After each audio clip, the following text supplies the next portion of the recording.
काँग्रेस प्रदेशाध्यक्ष हर्षवर्धन सपकाळ काय म्हणाले की मुख्यमंत्री देवेंद्रजी फडणवीस साहेबांवर मी अनेकदा टीका केली.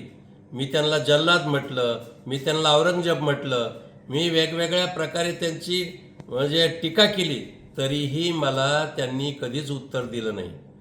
म्हणून आज छत्रपती शिवाजी महाराजांच्या समकक्ष टिपू सुलतान मी म्हटल्याबरोबर त्यांना राग का आला आणि त्यांनी माझ्या प्रतिक्रियेला उत्तर दिलं.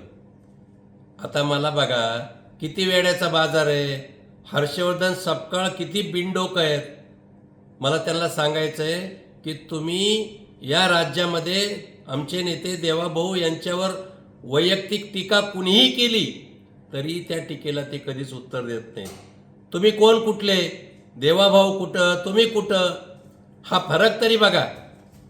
आणि म्हणून तुम्ही जेव्हा आमचं दैवत छत्रपती शिवाजी महाराजांचा अपमान केला आणि केवळ मताचं लागून चालन करण्यासाठी नेहमीप्रमाणे काँग्रेस संस्कृती जोपासली आणि टिपू सुलतानचं तुम्ही महाराजासोबत या ठिकाणी समकक्ष धरता, लाज वाटायला पाहिजे.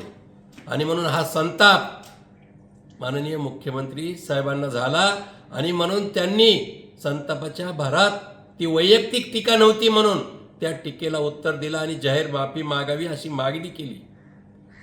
बालिशपणाचं वक्तव्य करायचं आणि काहीतरी बडबडायचं हे जरा सपकाळांनी थोडं कमी करायला पाहिजे.